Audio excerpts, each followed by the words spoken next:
Hi friends, welcome back to my channel. ಇವತ್ತಿನ ಒಂದು ವಿಡಿಯೋದಲ್ಲಿ ನಾನು ನಿಮಗೆ ಇದು ಎಂಬ್ರಾಯ್ಡಿಂಗ್ದು ಬ್ಯಾಕ್ ಅಂದರೆ ಸ್ಟೆಪ್ ಬೈ ಸ್ಟೆಪ್ ಹೇಳ್ಕೊಡ್ತೀನಿ ಡೈಲಿ. ಇವತ್ತು ಬ್ಯಾಕ್ ಯಾವ ಥರ ರೆಡಿ ಮಾಡೋದು ಅನ್ನೋದನ್ನು ನಾನು ವಿಡಿಯೋನ ಅಪ್ಲೋಡ್ ಮಾಡ್ತಾಯಿದ್ದೀನಿ. ವಿಡಿಯೋನ ಎಲ್ಲಿ ಸಹ ಸ್ಕಿಪ್ ಮಾಡೋಕ್ಕೆ ಹೋಗ್ಬೇಡಿ. ಮತ್ತು ಯಾರ್ಯಾರು ಸಬ್ಸ್ಕ್ರೈಬ್ ಮಾಡಿಲ್ಲ ಅವೆಲ್ಲ ಸಬ್ಸ್ಕ್ರೈಬ್ ಮಾಡ್ಕೊಂಡು ನೋಡಿ ಅಂತ ಹೇಳ್ತಾ ನೋಡಿ. ಇವಾಗ ಇದು ಲೈನಿಂಗ್ ಕಟ್ ಮಾಡ್ಕೊಂಡಿದ್ದೀವಿ. ಲೈನಿಂಗ್ ಕಟ್ ಮಾಡ್ಕೊಂಡಿದ್ದ ನಂತರ ಇದು ವಿಡ್ತ್ ಎಷ್ಟಿದೆಯೋ ಮೆಜರ್ಮೆಂಟ್ ಬ್ಲೌಸಲ್ಲೇ ಒಂಥರ ಇರುತ್ತೆ, ಮತ್ತು ಸ್ಟಿಚಿಂಗ್ ಮಾಡಬೇಕಾಗಿರೋದ್ರಲ್ಲೇ ಒಂಥರ ಇರುತ್ತೆ. ಕರೆಕ್ಟಾಗಿ ಮೆಜರ್ಮೆಂಟ್ ಬ್ಲೌಸಲ್ಲಿ ಎಷ್ಟಿರುತ್ತೋ ಅಷ್ಟನ್ನೇ ತೊಗೊಬೇಕಾಗುತ್ತೆ. ಇದೆಲ್ಲ ಕಟ್ ಮಾಡಿಕೊಂಡು ಇಟ್ಕೊಂಡಿರೋವಂಥದ್ದು. ಈಗ ಇದನ್ನು ನಾವೇನು ಮಾಡಬೇಕಪ್ಪ ಅಂತಂದರೆ, ಫಸ್ಟ್ ಎಂಬ್ರಾಯ್ಡಿಂಗು ಆಗಿರೋದನ್ನ ಪೀಸ್ನ ಈ ಥರ ಸೀದಾನೇ ಇಟ್ಕೊಳ್ಳಿ. ಸೀದಾ ಇಟ್ಕೊಂಡು ಲೈನಿಂಗ್ ಮೇನ್ ಇದಕ್ಕೆ ಲೈನಿಂಗ್ ಪೀಸ್ ಇರುತ್ತಲ್ಲ, ಆ ಒಂದು ಲೈನಿಂಗ್ ಪೀಸ್ನ ನೀವು ಉಲ್ಟಾ ಇಟ್ಕೊಬೇಕಾಗುತ್ತೆ. ನೋಡಿ, ಇಲ್ಲಿ ಎಂಬ್ರಾಯ್ಡಿಂಗ್ದು ಹಿಂಗಿರಬೇಕಾಗುತ್ತೆ ಸೀದಾ. ಇದು ಲೈನಿಂಗ್ದು ಉಲ್ಟಾ ಈ ಥರ ಅದರ ಆಪೋಸಿಟ್ ಮೇಲೆ. ಇಲ್ಲಿ ಯಾವಾಗಲೂ ನಾವು ಇಲ್ಲಿ ಹೊಲಿತೀವಲ್ವ, ಬ್ಲೌಸ್ ಹೊಲಿಬೇಕಾದ್ರೆ ಲೈನಿಂಗ್ ಇಲ್ಲ ಹಾಕ್ತೀವಿ, ಇಲ್ಲ ಹಾಕಬಾರ್ದು. ಅದನ್ನು ಮೇಲಕ್ಕೆ ಹಾಕಬೇಕಾಗುತ್ತೆ. ಮೇಲಕ್ಕೆ ಹಾಕಿ ಇಲ್ಲಿ ಸೆಂಟ್ರದ್ದು ಏನು ಚಟ್ಕ ಹೊಡೆದಿರ್ತೀವಲ್ವ, ಆ ಒಂದು ಸೆಂಟ್ರ್ ಚಟ್ಕನ ಒಂದು ಸ್ಟಿಚ್ ಹಾಕ್ಕೊತ ಹೋಗಿ. ಸ್ಟಿಚ್ ಹಾಕ್ಕೊತ ಹೋಗಿ ಸೆಂಟ್ರ್ ನೋಡ್ಕೊಳ್ಳಿ. ಆದಷ್ಟು ಇದರಲ್ಲಿ ಸ್ವಲ್ಪ ವೇರಿಯೇಷನ್ ಆಗುತ್ತವೆ. ಸೆಂಟ್ರು ಆದಷ್ಟು ನೀವು ನೋಡ್ಕೊಬೇಕು. ಫಸ್ಟ್ಗೆ ಒಂದು ಮಾರ್ಕ್ ಮಾಡಿಕೊಂಡು ಇಟ್ಕೊಂಡಿರಿ ಸೆಂಟ್ರ್ ಎಲ್ಲಿದೆ ಅಂತ. ನೋಡಿ, ಇಲ್ಲಿ ಕಾಣಿಸ್ತಾ ಇದೆ.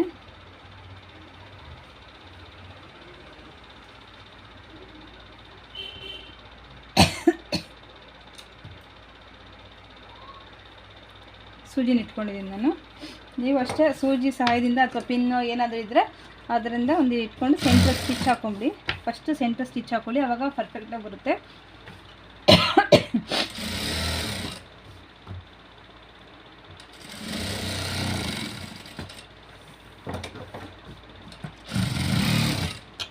ಯಾರೆಲ್ಲ ಬಿಗಿನರ್ಸ್ ನೋಡ್ತಾ ಇದ್ದೀರಲ್ಲ ಅವ್ರಿಗೆಲ್ಲ ತುಂಬಾ ಒಂದು ಈಸಿ ಆಗುತ್ತೆ ಈ ಒಂದು ಮೆಥಡು. ಈ ಥರ ನೀವು ಸ್ಟಿಚ್ ಹಾಕೊಂಡಿದ ನಂತರ ನೋಡಿ, ಈಗ ಇದನ್ನು ಉಲ್ಟಾ ಮಾಡ್ಕೊಳ್ಳಿ. ಉಲ್ಟಾ ಮಾಡಿಕೊಂಡು ಈ ಒಂದು ಇಲ್ಲಿ ಚಟ್ಕ ಹೊಡೆದಿರ್ತೀವಲ್ವ, ಅದ್ರ ಸರಿಗೇ ಇದನ್ನು ತೊಗೊಂಡು ಒಂದು ನೀಟಾಗಿ ಒಂದೇ ಲೆವೆಲ ಸ್ಟಿಚ್ ಹಾಕೊತ ಬನ್ನಿ. ಅಂದರೆ ಇಲ್ಲಿ ಚಾವಲ್ಟಕ ಹೊಡೆದಿರ್ತಾರಲ್ಲ, ಅಂದರೆ ಒಂದೇನು ಎಂಬ್ರಾಯ್ಡ್ರಿ ಹಾಕಿರೋದ್ರ ಪಕ್ಕದಲ್ಲೇ ಸ್ಟಿಚ್ ಹಾಕೊತ ಬರಬೇಕಾಗುತ್ತೆ.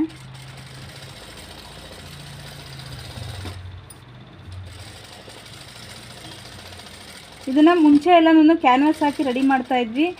ಕ್ಯಾನ್ವಾಸ್ ಹಾಕೋದ್ರಿಂದ ಏನಾಗುತ್ತೆ ಅಂದರೆ ಥಿಕ್ನೆಸ್ ಇರುತ್ತೆ, ಬಟ್ ಏನಂದರೆ ದಪ್ಪ ಕಾಣಿಸುತ್ತೆ ಅಂತ ಈಗ ಇತ್ತೀಚೆಗೆ ಒಂದು 5 ಮಂತ್ಸಿಂದ ನಾನು ಕ್ಯಾನ್ವಾಸ್ ಯೂಸ್ ಮಾಡ್ತಾ ಇಲ್ಲ. ನಾವು ಹಾಗೇನೇ ಎಂಬ್ರಾಯ್ಡಿಂಗ್ ಏನು ಮಾಡಿರ್ತಾರೋ ಅದನ್ನು ಹಂಗೆ ಉಲ್ಟಾ ಮಾಡಿ ಹೊಲಿತಾ ಇದ್ದೀವಿ.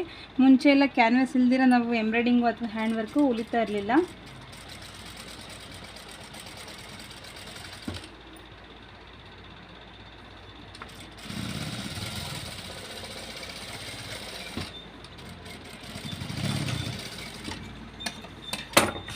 ನೋಡಿ, ಈಗ ಇದನ್ನು ಎಕ್ಸ್ಟ್ರಾ ಏನಿದೆಯಲ್ವ ಪೀಸು ಅದನ್ನು ಕಟ್ ಮಾಡಿ ಹಾಕ್ತೀನಿ.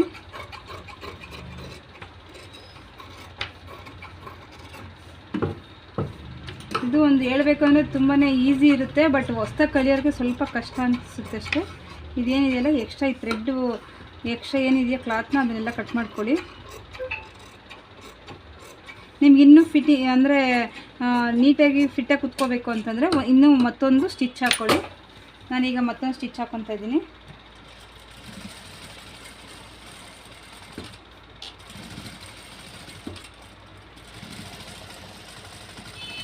ಫಸ್ಟು ಸ್ಟಿಚ್ ಯಾವ ಥರ ಬಂದಿತ್ತೋ ಅದ್ರ ಪಕ್ಕದಲ್ಲೇ ಅದೇ ಥರನೇ ಬರಲಿ ಸ್ಟಿಚಿಂಗು.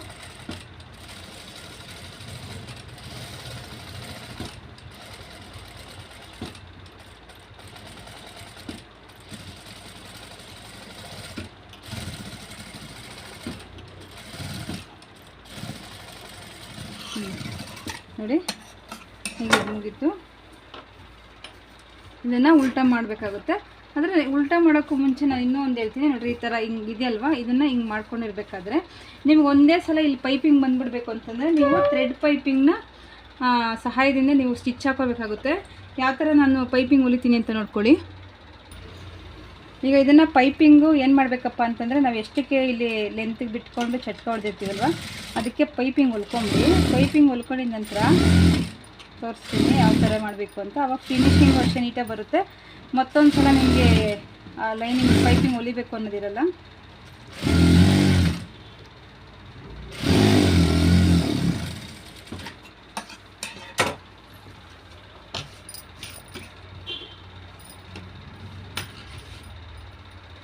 ನೋಡಿ. ಈಗ ಇದನ್ನು ಉಲ್ಟಾ ಮಾಡಿ ಈ ಪೈಪಿಂಗ್ ಏನು ಕೊಟ್ಟಿದ್ದೀವೋ ಅದೇ ಲೆಕ್ಕಕ್ಕೆ ಸ್ಟಿಚ್ ಹಾಕ್ಕೊತ ಹೋಗಿ.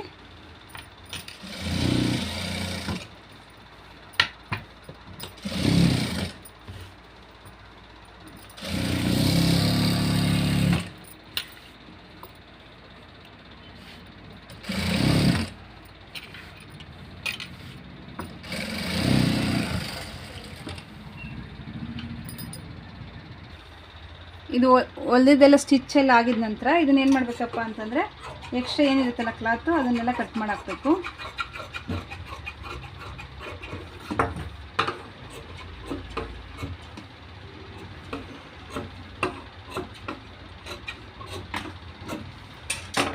ನಂತರ ಇದನ್ನು ನೋಡಿ ಈ ಥರ ಉಲ್ಟಾ ಮಾಡ್ಕೊಂಡು ಉಲ್ಟಾ ಮಾಡ್ಕೊಂಡಾಗ ಏನಾಗುತ್ತೆ ಅಂದರೆ ಇನ್ವಿಸಿಬಲ್ ಪೈಪಿಂಗ್ ಸಿಗುತ್ತೆ ನಮ್ಮ ಒಂದು ಈ ಬ್ಲೌಸ್ ಏನಿರುತ್ತಲ್ಲ ಬ್ಯಾಕ್ಸ್ ಇದ್ರದ್ದು ನೋಡಿ. ಈಗ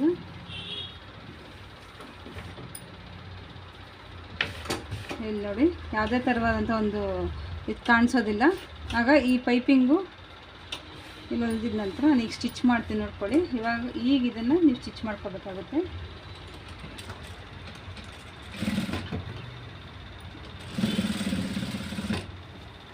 ಇಲ್ಲ ಆದಷ್ಟು ನೀವು ಸ್ಟಿಚ್ ಮಾಡೋವಾಗ ಹೊಸೊಬ್ರು ಯಾರಾದರೂ ಆಗಿದ್ದರೆ ಸಿಂಗಲ್ ಟೆನ್ಷನಿಂದ ಸ್ಟಿಚ್ ಮಾಡ್ಕೊಳ್ಳಿ. ನಾವು ಅಂದರೆ ಮಿಷಿನಲ್ಲೇ ಸೆಟ್ ಮಾಡಿರ್ತೀವಿ, ನಮಗೆ ಅದು ಸ್ವಲ್ಪ ಪ್ರಾಕ್ಟೀಸ್ ಜಾಸ್ತಿ ಇರೋದ್ರಿಂದ ಇದರಲ್ಲೇ ಸ್ಟಿಚ್ ಮಾಡಿಬಿಡ್ತೀನಿ. ನಾನು ಸಿಂಗಲ್ ಟೆನ್ಷನ್ ಹಾಕ್ಕೊಳಕ್ಕೆ ಹೋಗಲ್ಲ.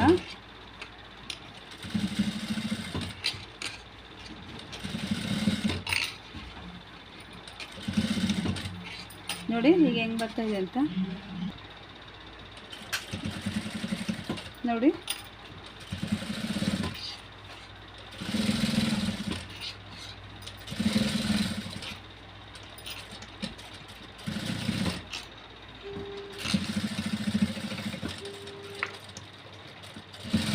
ನಿಮ್ಗೆ ಏನಾದರೂ ಅಕಸ್ಮಾತ್ ಇನ್ನೂ ಒಂದು ಸ್ಟಿಚ್ ಬೇಕು ಅಂದರೆ ಇಲ್ಲಿ ಸೈಡಲ್ಲಿ ಇನ್ನೊಂದು ಸ್ಟಿಚ್ ಹಾಕ್ಕೋಬೋದು. ಬಟ್ ನಾವು ಒಂದೇ ಸ್ಟಿಚ್ ಹಾಕೋವಂಥದ್ದು. ಈಗ ಇದನ್ನು ನಾವು ಪೈಪಿಂಗ್ ಏನು ಹೊಲ್ಕೊಂಡಿರ್ತೀವಲ್ವ ಆ ಪೈಪಿಂಗು ಸ್ಟಿಚ್ ಹಾಕ್ಕೊತ ಹೋಗ್ತಾಯಿದ್ದೀನಿ.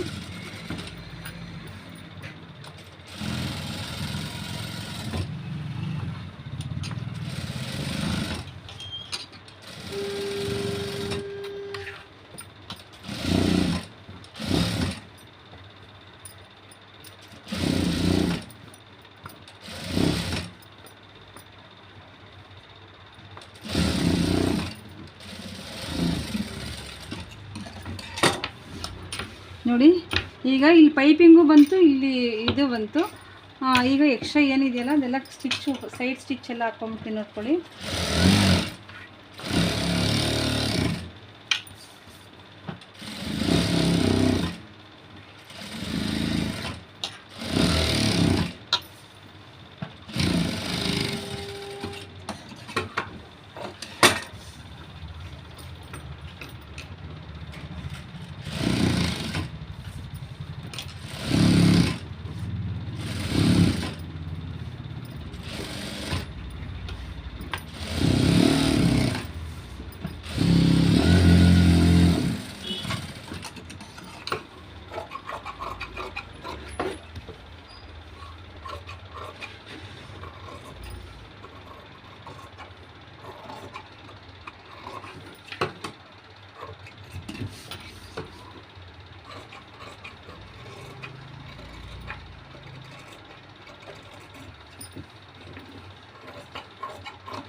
ನೋಡಿ ಈಗ ಬ್ಯಾಕ್ ಪೋರ್ಷನ್ ರೆಡಿ ಆಯಿತು ಎಂಬ್ರಾಯ್ಡಿಂಗ್ದು. ಇಲ್ಲಿನ ಒಂದು ಡಾಟ್ ತೊಗೊಂಡ್ರೆ ಇದು ಕಂಪ್ಲೀಟ್ ಆಯಿತು. ಈಗ ಒಂದು ಸ್ಟೆಪ್ ಬೈ ಸ್ಟೆಪ್ ಹೇಳ್ಕೊಡೋದ್ರಿಂದ ಇವತ್ತಿಗೆ ಇಷ್ಟು ಸಾಕು ಅಂತ ಅಂದ್ಕೊತೀನಿ. ನಿಮ್ಗೆ ಇದು ಅರ್ಥ ಆಗಿದೆ ಅಂತಲೂ ಸಹ ನಾನು ಅಂದ್ಕೊತೀನಿ. ಇನ್ನು ಇಲ್ಲಿ ಡಾಟ್ಸ್ ಕೊಟ್ಟರೆ ಇದು ಕಂಪ್ಲೀಟ್ ಆಯಿತು ಬ್ಯಾಕ್ ಎಂಬ್ರಾಯ್ಡಿಂಗ್ ಇದ್ರದ್ದು. ಇನ್ನು ಸ್ಲೀವ್ಸು ಮತ್ತು ಫ್ರಂಟ್ನ ನೆಕ್ಸ್ಟ್ ವೀಡಿಯೋದಲ್ಲಿ ಅಪ್ಲೋಡ್ ಮಾಡ್ತೀನಿ. Thank you for the watching.